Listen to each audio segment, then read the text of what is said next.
comics, comics, We like comics.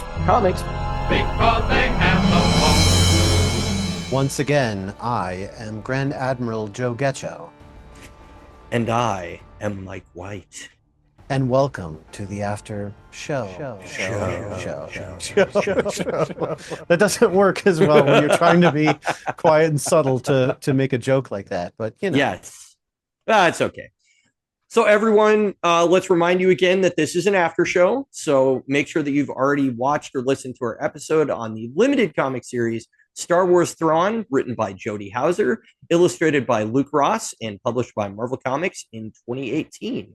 And so now we're going to talk about the creators a little bit, and then I think get into a little bit of a canon discussion because I've actually been begging for that. So yes, so this should be a fun after show.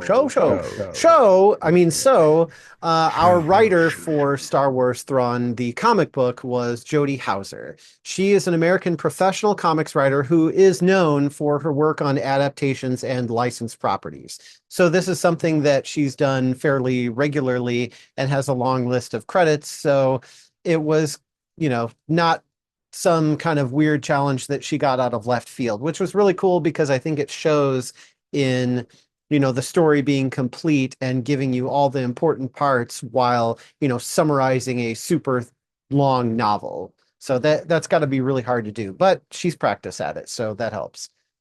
She knew that she wanted to be a writer since she was 8 years old. She studied English at the University of Miami with the focus on creative writing, earning her master's in fine arts in creative writing at Emerson College, completed her master's thesis on screenwriting, and was a winner of the Rod Parker Fellowship for playwriting. So she has quite a bit of education when it comes to writing, which we don't always see. We see a lot of people who, either they don't have formal education or they're a lawyer or, some other profession, and they've just always loved writing. Well, she's trained, I guess you could say, with a master's degree. So that's kind of cool to see.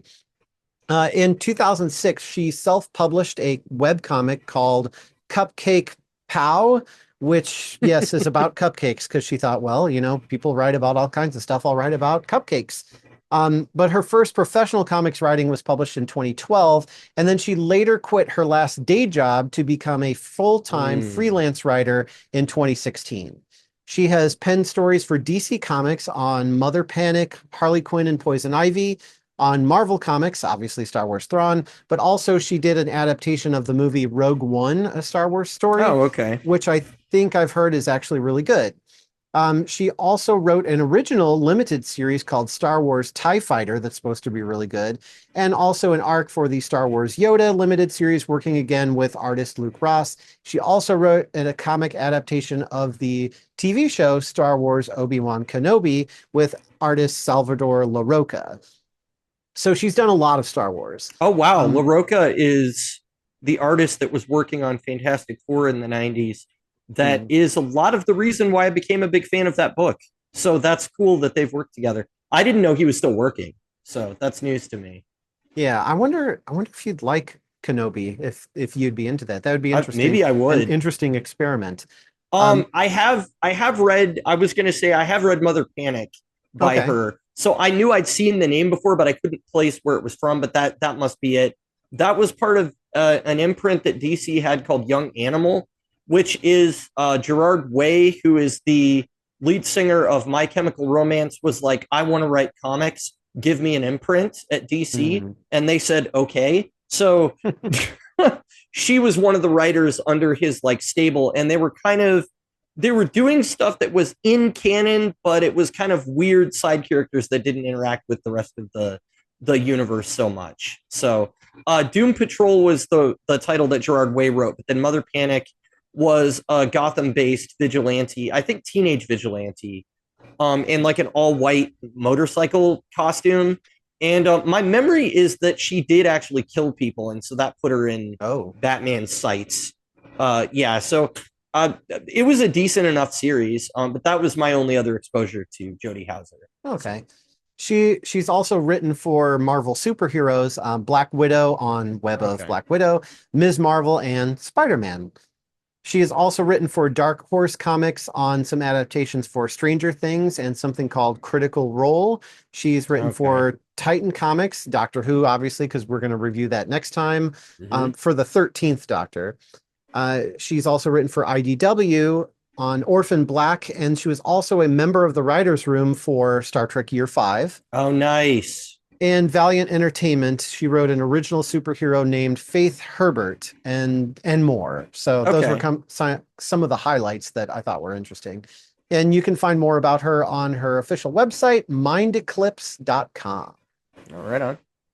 So I also wanted to talk about Timothy Zahn because he, created the character of Thrawn and wrote the novel on which the comic is based. So Timothy Zahn is also an American writer. He's largely known for his work on Star Wars and the character of Thrawn. He has been a sci-fi fan since he was a child, growing up in a suburb of Chicago in Lombard, Illinois. Wow. And later studied physics at the University of Illinois at Urbana-Champaign. Okay. That's our neck of the woods. Yeah. But also cool that, he isn't a trained writer like Houser is, but he got his degree in physics, which is kind of interesting. But maybe he got into that because he liked sci-fi and wanted, grounded sci-fi. Sure. And maybe that kind of translates to why the story felt so grounded. It really did. Like, it's the most grounded Star Wars thing I've ever experienced. As far as having everything like explained and I'm sorry, I'm going to keep talking. You go ahead. No, it's a really good point, and we'll get into that more in our canon discussion. We'll talk about that some more too. So Timothy Zahn's first novel was called Cobra, and it was published in 1985, eventually expanding into 3 Cobra trilogies, which are an ongoing series of adventure novels set in a space opera future where Cobras are augmented super soldiers, and they defend colony worlds from the overbearing dominion of man and from the alien Troft. He has since written a lot of stories.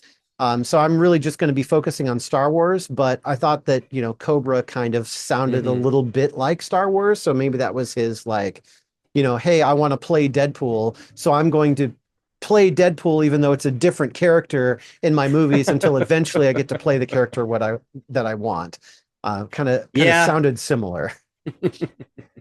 So, but Timothy Zahn has written 14 Star Wars novels, 13 of which feature Thrawn, making his debut in the Thrawn trilogy in 1991, which reached #1 on the New York Times bestseller list and began what would become a large collection of works set before, between, and after the original films. So not only did he create Thrawn, he created some other characters as well, one of which you'll recognize is Mara Jade. Oh, dude, Mara Jade. Yeah. So she actually appears in the first of the Thrawn trilogy in 91.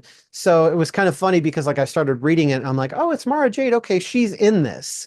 And then later found out that, oh, wait, no, this is her first appearance. Wow. He wrote her. So it's interesting because, and this is a bit of an aside, but she starts off as an antagonist because she's been working for Palpatine, sort of directly as like a hidden assassin. And so after the fall of the Empire, she's out of a job and she has nowhere to go and she has no reputation because she did everything in secret. So then she has this idea that I want to kill Luke Skywalker because this is all his fault. But we find out later that it's actually, it's that, but it's also something the Emperor sort of implanted in her. And eventually she kind of comes on the side of good, realizing that the Empire was evil, and eventually marries Luke Skywalker. So, well, I believe that she is evil because whenever you played as her in Masters of Terraskazi, I couldn't move. Yes, those were good times. So when the first of the Thrawn books came out in 91, Return of the Jedi, the last of the original Star Wars movies, was already 8 years old. George Lucas was considered semi-retired because he told his trilogy, he told his vision, and he made a bunch of money. And, what do you do at this point? He was semi-retired, and the franchise was kind of starting to, in the late 80s, there was less going on. And people were sort of moving away from, the Star Wars fandom. But the first Thrawn trilogy is widely credited with not only revitalizing the Star Wars franchise, but there's been talk about, this kind of generated renewed interest as a factor in George Lucas's decision to create the prequel trilogy. Wow. So, unofficially, we got the prequels because George Lucas was like, you know what, these books are really great. There's more story to be told. And he decided to, kind of tell story through the prequels. Wow, that's awesome. Yeah. In 2023, Dave Filoni, who's kind of the creative head now over, media adaptations of Star Wars, he confirmed during the Star Wars Celebration Europe that Zahn served as a creative consultant for the Disney Plus miniseries Ahsoka to assist the team in writing Thrawn correctly, because Filoni felt that only Zahn could advise them with the right way to adapt this character since he created it, which makes sense. And it's always nice to see that when we take characters that were created in one medium and move them somewhere else, that you involve the creator, because they're the ones that understand the most about the character. So you kind of want to make sure you do it justice. So I thought that was cool, that collaboration that they had. So Disney's not all bad. It's not a given that kind of thing will happen either. Right. Famously, Mike Mignola, there have now been 3 Hellboy movies, or I'm sorry, 4 Hellboy movies, because The Crooked Man is out, just not in the United States, I don't think. But he famously has been, I think he was kicked off set in the second Hellboy movie. They were like, get him out of here. We're going to kind of do our own thing. And there have been a lot of experiences like that with people that maybe created a character or a universe, and they want to be involved in the media adaptation, and the studio or the director or whoever it is like, get out of my way. Let me do my thing, So yeah, that's a big deal that they let him be involved, because they definitely didn't have to.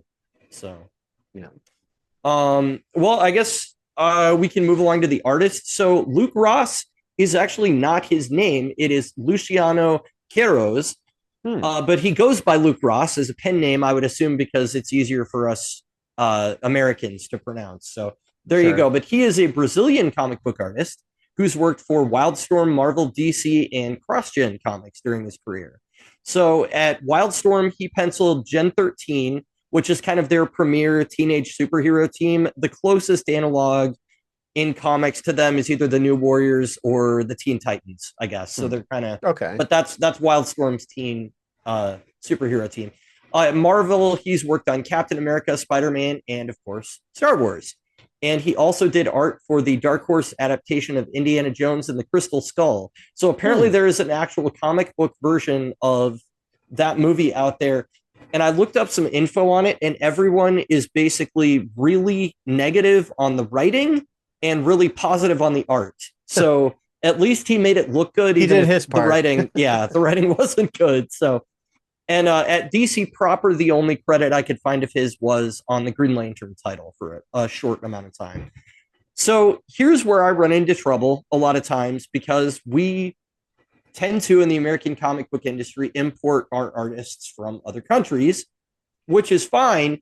But all of the interviews with Ross and most of the bios are in Portuguese.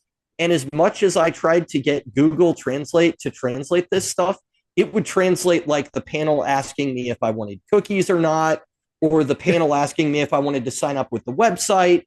But when I would like highlight the text on the page and tell it to translate, it would be like, yes, we translated it, but it's still in Portuguese. So I have no idea what any of those interviews said, because I couldn't get it in English.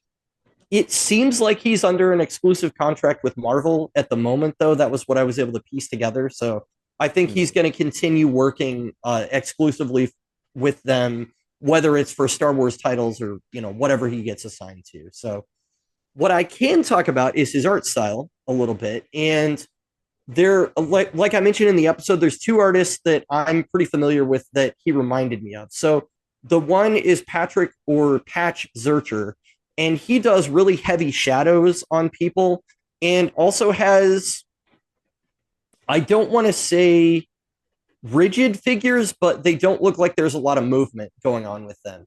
And so that's how the art looked in the dialogue scenes, like I was talking about earlier. When there was action going on, a lot of the way the hair was flowing and things like that reminded me of Sean Gordon Murphy, who is an American artist that his thing he's most famous for is Batman the White Knight, which is his own Batman universe that he's created as like an Elseworlds.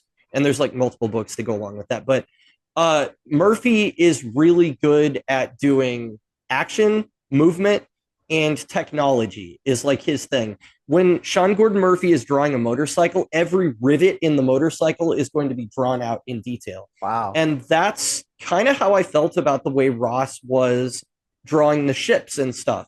And I noticed it so much, and I kind of keyed into it because, for one, the Dunium metal and the droid from like the prequel movies, I think, was kind of a story focus. And so we got to see a lot of detailed shots of that droid and what it looked like, but also just the ships. It was so satisfying to see them look the way that they were supposed to, because again, that's one of those things where, like in some of the Star Trek things we reviewed, either they get the characters right or they get the ships right, but they're not both. And so it was really cool that Ross was able to like handle both of those things. So yeah, and then I mentioned in the episode as well about the kind of the repeating expression thing.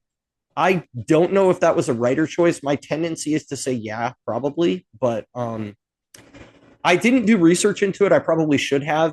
I want to say that he must share a colorist or maybe even an inker with some of those artists, because there are a lot of similarities in different shots as far as their styles.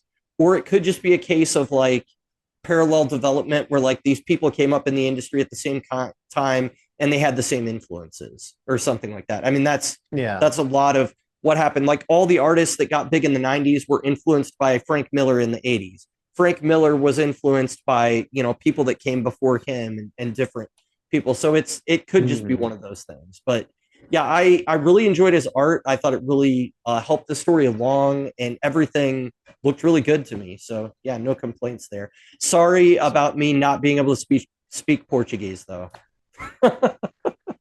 Should have took Spanish in high school. But Spanish wouldn't have helped me. it would have helped you a little bit. The languages are somewhat are similar. They kind of adjacent? Okay. Yeah. Okay. A lot of people who speak Portuguese will also speak Spanish because it's close enough that it's easier to learn, but it's not like you automatically speak one if you speak the other. It's not like that, but there's enough closeness. So all right, so let us talk about canon. So for those of you who have been hearing us go, is it canon? This is canon. This is canonical. Canon basically just means that the elements of the characters and the stories are the official version. So when we say canon, we're saying this is official, because sometimes, you know, like when you see something in a movie, that's the official version because it's the movie. And then if you read about it in a book, or if you read a fan fiction novel, that's somebody else who's kind of taking that story and making their own version of that. And so that's not considered canon because it's not the official version. So anything could happen. You know, in the fanfic, maybe two characters fall in love that never did in the movie. Well, that relationship is not considered canon because it didn't take place somewhere official. So that's kind of the discussion that we're going to have here. And so the reason why this is kind of important to us is because in Star Trek, it's very much what you see on the screen is canon and nothing else is. So if it's in an episode, if it's in a movie, that's what's canon. If you pick up a book off the shelf, that is not the official version. And there are only two exceptions in Star Trek. There are only two. So Kate Mulgrew wrote the autobiography of Catherine Janeway. That is considered canon. And the episode of Voyager where she's talking to some entity that's trying to look like her father. This is early in the show. And it's actually from some like hell dimension, and it's trying to get her to come over. It's in an episode where like Janeway's in a coma for the whole thing, and Chakotay's trying to like wake her up. Anyway, they reference events from that novel in that episode. Like, hey, remember the time you were trapped under the ice with a Cardassian, et cetera, et cetera. That all comes from Kate Mulgrew's actual official autobiography of Janeway. Nice. So that is considered canon. The other book that is considered canon is, I can't think of the name of it. Oh, A Stitch in Time, which is Andrew Robinson's basically entire explanation of Garrick's backstory that he wrote himself after Deep Space Nine ended. So that takes him from like childhood, what it was like living with in Auburn Tane as a father, how he learned intelligence, even like his first love, like all these things about living in Cardassian society. And it's all in the format of letters that he's sending Dr. Bashir while he's trying to rebuild Cardassia, like right after the end of Mm. the series. So that's also considered to be part of canon, mainly because there's nothing that's ever contradicted it, and it comes from the actual actor that portrayed the character. So Sure. I think people just accept that, okay, yeah, that is. But yeah, that's it. There's nothing else in the Star Trek universe that's not filmed that counts. So, Yeah. Well, and in Star Trek, there's a lot, right? Because we have all mm-hmm. these movies, we have all these TV Oh, shows, 7 seasons, for multiple yeah. shows. So there is a lot to draw from. Whereas Mm-hmm. when Star Wars came out, there was the original trilogy, and for the longest time, that was it. So that was your canon. So after Yep. that, there were, some like screenplays, radio dramas, novelizations that were taking place to the point where in 1994, a Lucasfilm production editor and they had a continuity editor actually were evaluating all the different media adaptations that were available from Star Wars to determine what they would consider canon and what they would not. So it was kind Wow. of like there's so much out there that's based on what George Lucas has done that we're actually going to look into this and maybe some of it can be canon. So that's where we Mm-hmm. start to be different from the Star Trek universe. So they actually said that, a lot of these works that spin out of George Lucas's original stories, we have that set, and then we have others that are written by just, completely different writers. But they read everything, and much of it actually took into account, in the overall continuity. So they kind of just said, all right, we've done this assessment and we think that everything pretty well lines up with each other, that it's not contradictory. So we're going to go ahead and consider this canon, whether, Wow. the offshoots, variations, tangents, like any other well-developed mythology. It's a vast history, because what we see in the movies takes place within a certain amount of time, but Mm-hmm. there's all this in the before time and the after time, and even in between the movies where if something happens, it really doesn't affect the overall story. So they're like, we'll consider this canon. Sure. So most of the Star Wars well, obviously the movies, but a lot of novelizations, adaptations of the movies, and radio dramas were considered official stories or canon. But there were a lot of novels that were, kind of like licensed source material that sort of kind of may or may not agree with George Lucas' version of the Star Wars galaxy. So they actually started publishing reference books in the 90s to tell you which ones of these works they've reviewed and which ones are considered canon versus like maybe like a quasi canon, where it's like it's close but it sort of deviates, or Wow. this is just completely not even close.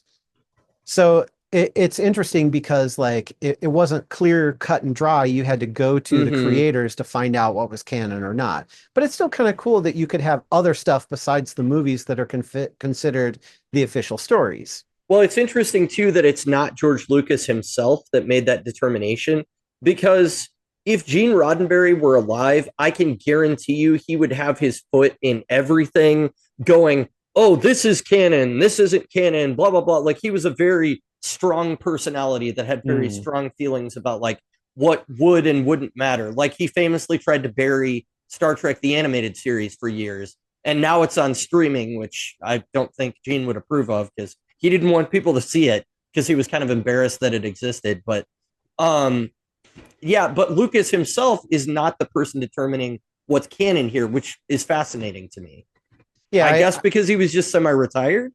he's semi-retired and he established Lucasfilm, so it's like he appointed people to do that job. Oh, I sure. guess he, didn't necessarily want to or care to, do that himself. Sure. So that in and of itself really doesn't sound that bad, right? Because you're like, okay, we've got people who are official who are deciding, what's canon and what's not. So you just kind of have to look at the list and understand it. Well, things start to get more complicated from here. So in January 2000, Lucasfilm actually hired a guy by the name of Leland Chee to create an internal database for Lucas Licensing's publishing department. They called it the Holocron, which within the lore of Star Wars are these like holographic videos that are encased in these like physical objects that only a Jedi can open with the Force. So Oh, I like see. when they talk about Holocron, it's like a collection of records. It's like data stored within these little devices, and it's like a holographic, like a message or something. And the only way to open it is to actually use the Force.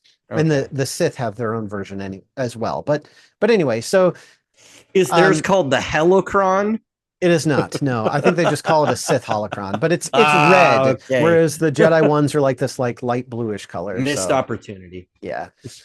So they actually started to further categorize the various works that were out there with like this letter code, which G canon was George Lucas canon. So the 6 Star Wars movies and unpublished internal notes from him or the movie production department, things that maybe were left out of the movies that he wanted to have in there, but were just edited because of time. They're like, that's G canon or George Lucas canon. That's at the top level. Then you have now T canon, which is television shows. You have C canon, which is continuity of like the licensed properties, most of the expanded universe stuff that they're like, yeah, we're considering this canon, but it's not, if there is a contradiction, the George Lucas canon is going to win every time, but there shouldn't be any contradictions because we've reviewed it. Then they have S canon or secondary, which were encompassed works that were created before Lucasfilm did their kind of internal consistency within the expanded universe, much like the original Marvel Star Wars comics. Those are considered absolutely not canon. Forget those even exist. They're weird, man.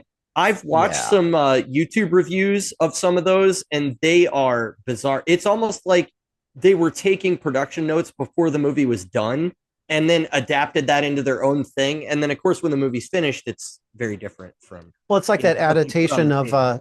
Star Trek Generations. Oh yeah, exactly. It's exactly like that. Yeah, where it's like, okay, this is, but there's some added scenes which are cool, but then there's stuff that's like, whoa, where did we go? Because they were interpreting based on either like microfilm or, trying to blow up these like little tiny images to kind of get an idea of what people were wearing and what they were saying. Yeah, that couldn't have been that would have been a really hard job. Like, it would have been painstaking. Not adapting something that already exists, but kind of like guessing what it's going to look like in the final product.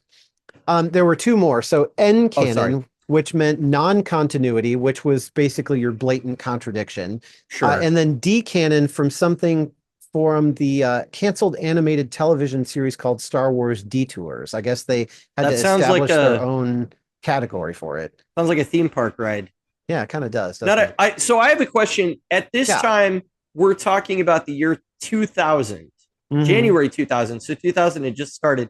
Exactly what television shows were there at that point? Because so there've been like there's been like Christmas specials. There's been, I think there was like an animated Ewoks cartoon. Oh, I vaguely remember that. Just stuff based on the original movies. So there's been like maybe not a television show like we think about it today, but maybe like a TV spot or maybe even like a commercial or like the holiday specials and things like that. So sure, okay. So then in 2008, Total Film Magazine published an interview with George Lucas saying, okay, how much leeway do the game makers and novel writers have? And so Lucas was like, you know what? This is it. These 6 movies that you see, that's it. There will definitely never be any episodes 7, 8, 9. That's because there's no more story. Basically, I haven't thought of anything. And now there have been novels about the events after episode 6, which isn't at all what I would have done with it. The Star Wars story is really the tragedy of Darth Vader. That's it. Once Darth Vader dies, he doesn't come back to life. The Emperor doesn't get cloned. Luke doesn't get married. It's about Anakin. When Anakin dies, that's the end of the story. There is no story, apart from the books. So he was kind of trying to say, like, this was my vision. This is what the canon was, based on what I saw. And then that's it. I didn't see anything after this. So there is nothing after it because it's my story. Right.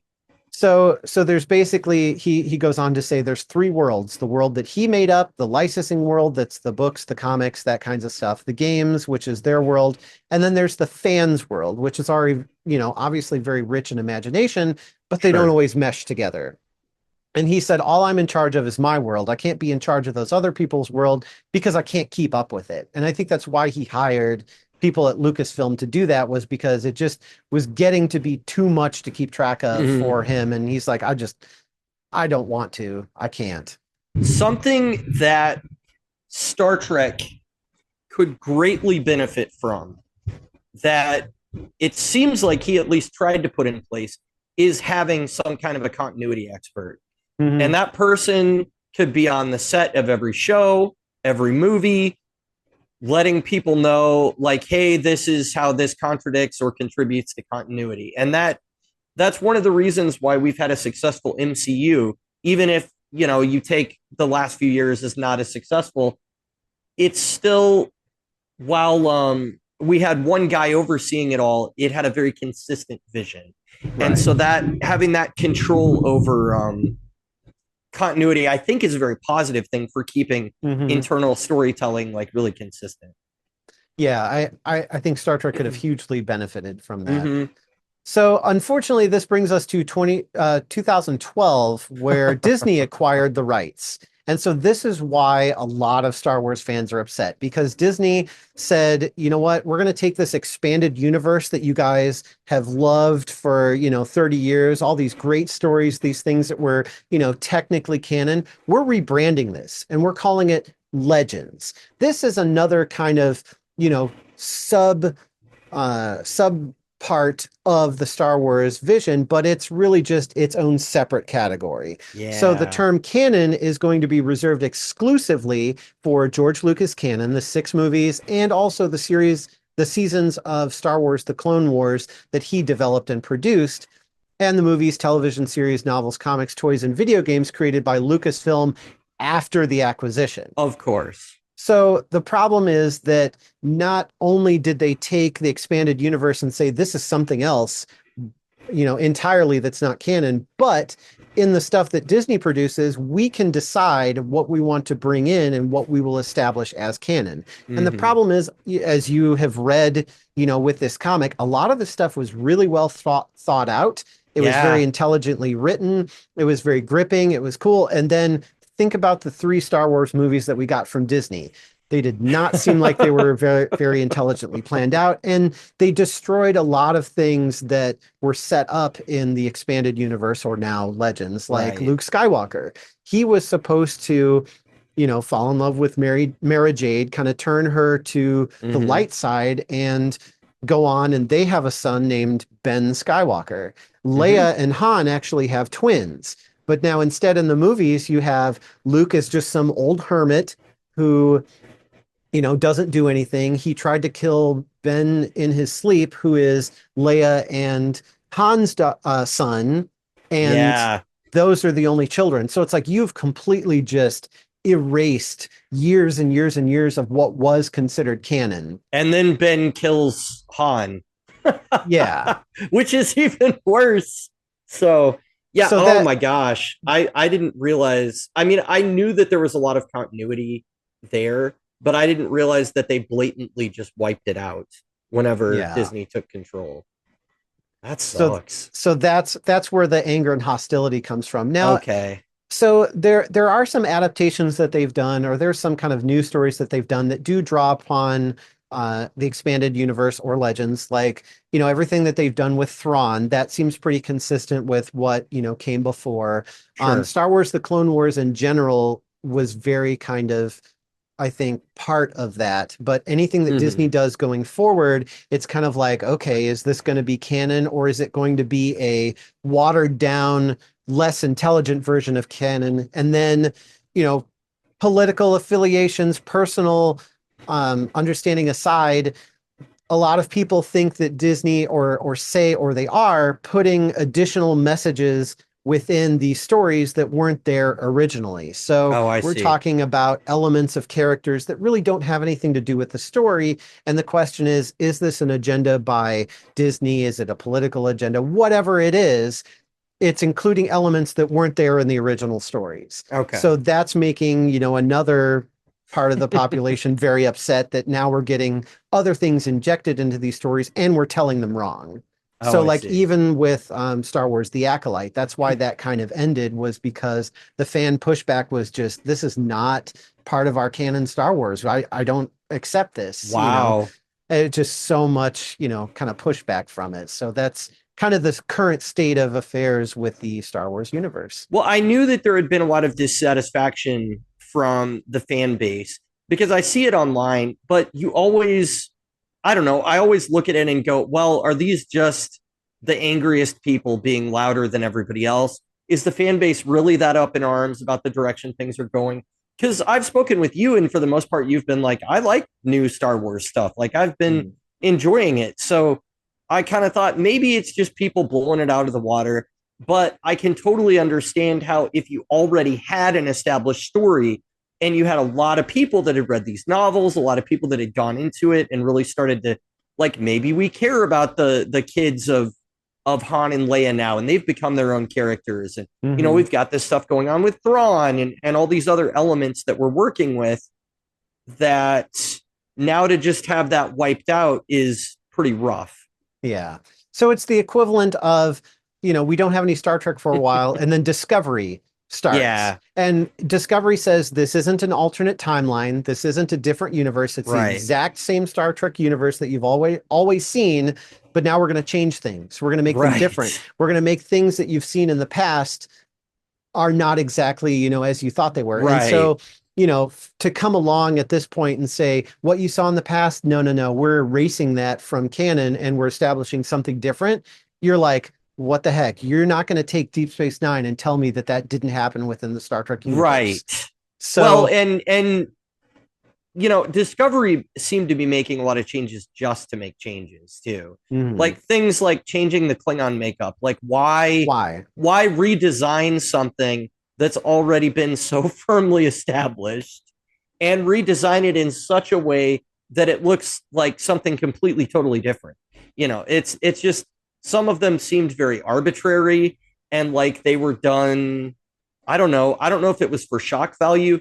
I've actually heard a theory online about the Trek shows, and it might be true about some of the Star Wars stuff as well, that there are some producers in these big mega corporations and these big mega studios that are going, do things that will provoke people, because that will encourage conversation on Twitter. And the more conversation on Twitter we have, the more people will want to watch the show. So that'll increase viewership. So there almost is this tendency to want to lean into controversy so that, you know, they actually want to make you not like the show so that you'll go talk about it and generate more clout for us. Exactly. Yeah. So that's another thing that unfortunately comes along with the sort of social media landscape that we live in today. But it sucks when you really care about the property and you see it affecting it in that way. When you were talking about the continuity being wiped out, it was one thing that really struck me was I begin to understand why there were so many DC fans that were just done whenever New 52 happened in 2011, and they just hard rebooted their whole universe. Now they've really course corrected over the last, 10, 15 years in order to reintroduce legacy elements, keep things about New 52 that worked, but keep old history and bring that back in. And they've gotten really complicated with the continuity and the reasons why in order to explain how all of this can coexist. Right. But they have sort of backpedaled to a point where now all DC stories matter. So it's good that eventually happened, but it did take... It really wasn't until Rebirth ended. So that's, I think New 52 was 2011 to 2016. Rebirth was like 2016 to 2021.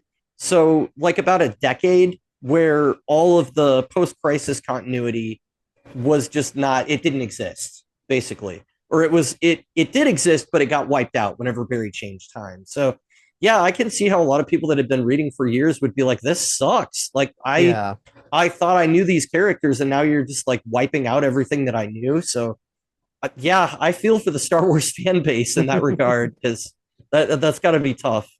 Well, and that's kind of what makes it so unfortunate that, you know, now Disney kind of owns more and more and more and more properties, because it kind of gives them the power to say, you know, we'll do whatever we want. You know, we just want to generate more business, and we can do that through all these various properties, and you can't stop us. Sure. So there was kind of a semi more recent question about continuity, and I wanted to bring it up because of the response that was issued by Lucasfilm. So at the premiere of the animated show Bad Batch, the episode Aftermath, directly contradicts events depicted in the Star Wars canon comic series regarding the Battle of Kalar and how Depa Billaba, or not, or Deepa Billaba, as you called her, deep in the lava, deep in the lava, Depa Billaba and Caleb Doom experienced in Order 66. So it was wow, like completely contradictory. So in May of 2021, Lucasfilm said, you know what, you should view canon as a history textbook that lists events that are expressed fictionally with potential dramatization and embellishment for its medium. Where they agree is what we accept happened. Where they differ is dramatically important, but historically not. So it's kind of like, people who view canon as, an element of realism. Like you want to have this element of realism and believability in the stuff that you watch, because it has to be grounded, because if it's too fantastical, it's kind of just silly. And I think that's how a lot of people see science fiction in general, is they think that it's just completely silly and has no basis in reality, but we know better. It's science fiction. It's built on science, and maybe it does exaggerate to make it fiction, but it's still grounded in science. But for Lucasfilm to say basically, you know what, and I get it, you have 2 episodes that contradict each other. What are you going to say? Like, whoops, we screwed up. There's no canon reason. There's no in-universe reason. It just is a screw up that we made. Well, you could do a 2-part episode about how the Klingons actually took human DNA into them, and that's why they lost their foreheads for a while. And that's the distinction I wanted to make here, is that even as silly as that was, they tried to address it and make it make sense. And I appreciated that. I was like, you know what? I will give you kudos for recognizing that there's a continuity issue and making some kind of way to address it. But Lucasfilm is basically just like, you know what? You guys are too concerned about canon. Get over it. The idea is Caleb Doom and Depa Billaba were, at this battle where she gets killed and he runs off and, eventually becomes canon. And that's it. That's all you need to worry about. Don't sweat the details. Like, okay, not very friendly. with Disney being the parent company over Marvel Comics, the print division as well, again, you would hope that they would have that person, or persons, plural, because it's a lot of content to sort through, that would go, okay, we have a Star Wars comic line. Let's make sure that what we're doing with our film division is consistent with the comic line, because it's supposed to be set in the same continuity. Instead of, what you do at a certain point is you sort of delegitimize one or the other, and you go, well, which one do I really need to know about? Oh, the episode? Okay, well, then I'll skip the comic book. And then you don't look at these things that might actually be cool and have some kind of artistic merit to them. Right. I mean, I think we've seen with the rise of like director's cuts and stuff like that over the years. I mean, this was starting back when DVD was new, that we were getting director's cuts of movies. It seems to be like more and more prevalent now that we have creators going, what the studio had me release is not exactly what I wanted, the story that I wanted to tell. And so they go back and, we'll add more things or whatever. It's that conflict of like art versus business, right? And Disney is on the business side, where they're like, we just need to keep on cranking out content because we need subscribers for Disney Plus. And that's kind of unfortunate when you're making content just to make content, and not because you have like a legitimate story to tell or like a reason that you want to. I'm sure that Timothy Zahn was like, I have this character that's like inside of me, of this blue guy with red eyes, and I need to get him out and put it on a page, and hopefully people will like it. And so he told that story because it was something that he came up with, and it was the story he wanted to tell, not because somebody was like, you need to do this so we can make $1 billion, Yeah.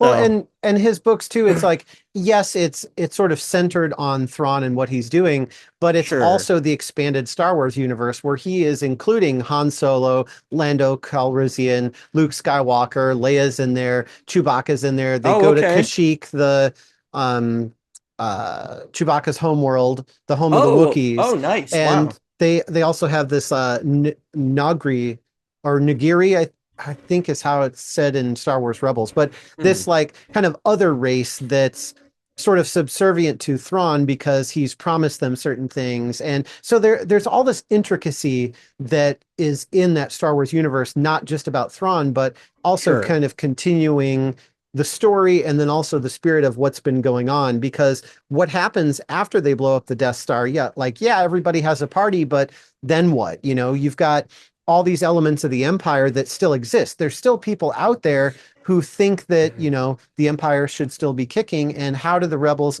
track them down? What do they do about them? How does the story continue? And then Thrawn is kind of like that big wild card of, he's like the only Grand Admiral left now, and he's making waves because, he's such a threat that, they're going to have to fight him off and, avoid being captured by him. And so that's a really good turn to take.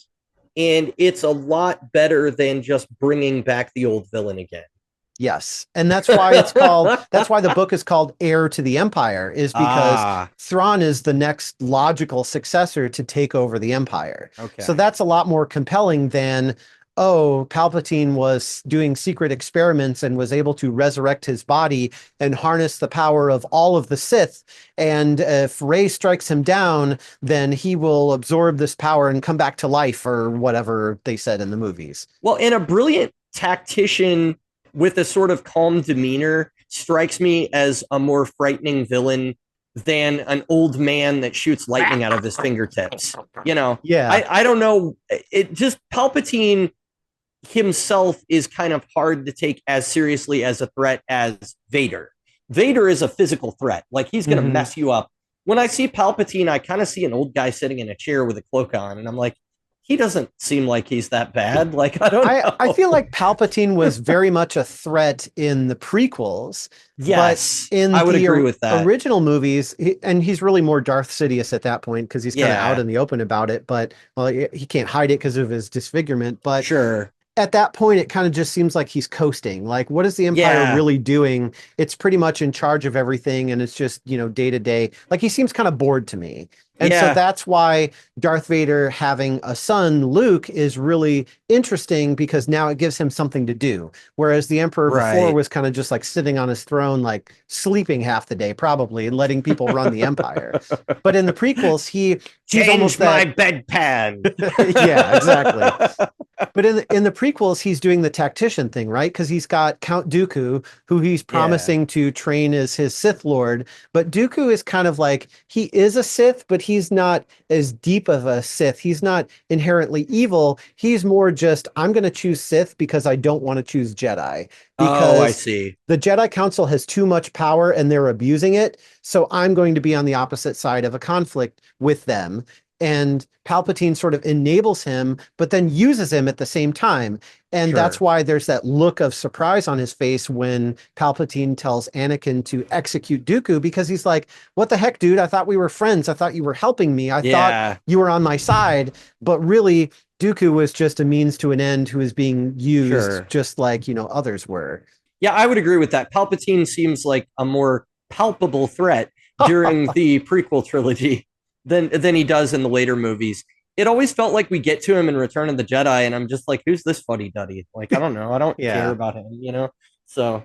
And then that moment at the end of the prequels where he's like, execute Order 66. Yeah. That was like really, well, I mean, it was tragic, but it was exciting, from an entertainment standpoint.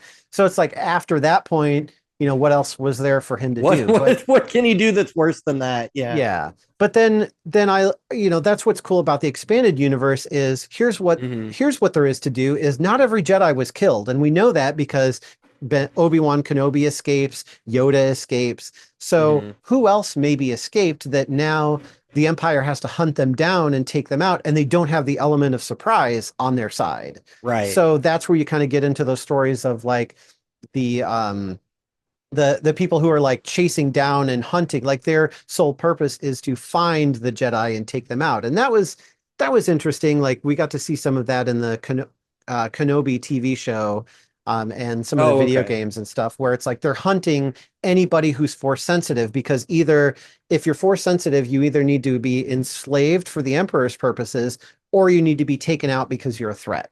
Right. So it kind of gives you more to do in the universe versus, just sitting on your throne going, yeah.